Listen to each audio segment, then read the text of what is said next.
Regular expressions are a very complex subject, and not one that I can comprehensively cover in a couple of movies in this chapter. I do feel, however, that it is important that I introduce them early on because they are so powerful and flexible and allow us to express a pattern in a very precise and a very concise way. What a regular expression does, essentially, is like a sophisticated version of what the like operator does. A much more sophisticated version, I should say, because it combines all kinds of logical operators and what have you within one simple pattern. It follows its own particular rules of syntax, which are completely different from the SQL rules of syntax. Here's a simple example of a regular expression. In this regular expression, we're testing for the letter E, and that could come with anywhere within the string. Because the letter E is contained within hello, that evaluates true. If we look for the letters H-E-L-L, that's also contained within hello, so that evaluates true as well.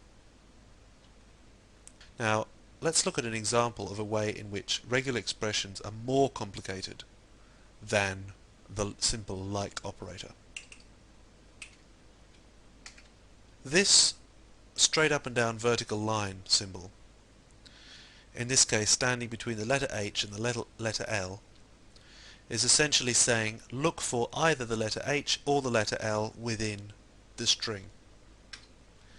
And because both of them are contained within there, this evaluates true. If we look for H or B, that would also evaluate true.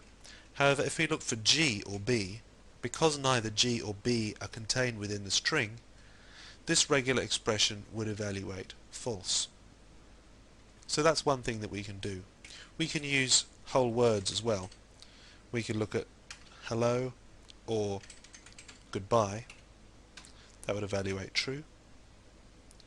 So we can use the vertical line as a very basic way of splitting up our regular expression. We can also specify that we want a certain part or a certain pattern to come right at the beginning of our string by using this particular operator here. And that's located on the 6th key on my keyboard. And if we search for that, we get a false response. That's because the letter E, although it's within the string hello, is not right at the beginning. Right at the beginning is the letter H. So that's what we need to use if we're going to get a true Boolean response from that. Similarly, if we want to find a letter or set of letters that come at the end, in this case O, we use a $ after the letter. That gives us a true response.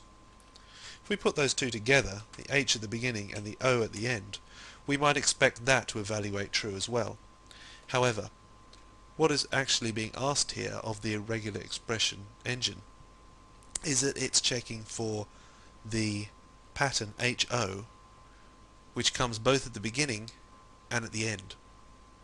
So by using both of those particular symbols, the beginning and ending symbols, we are effectively locking the regular expression to both sides of the string that we're searching for and saying this is all that you can find, the letter H and the letter O.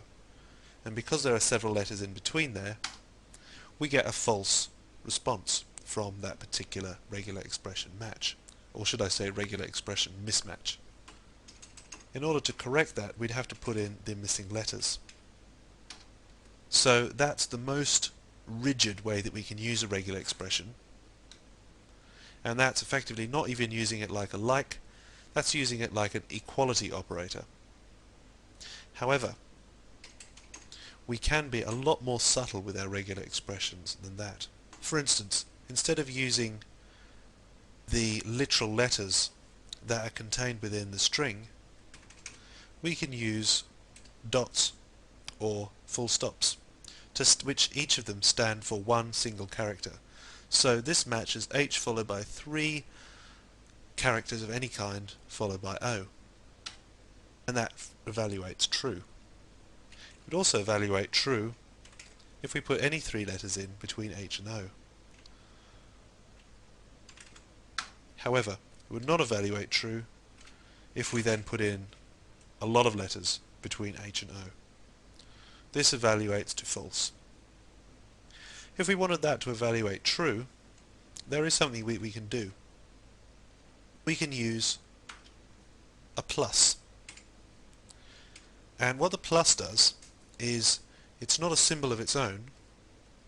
If we wanted to search for a plus, we'd have to escape it using a backslash, as we could for any of these characters. For instance, we could escape the $sign and then we'd be searching for a literal $sign.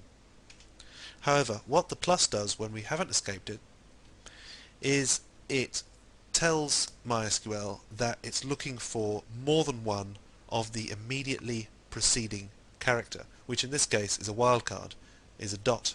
So it's looking for more than one of any character. So H at the beginning, O at the end, and at least one character, but as many as it can take in the middle.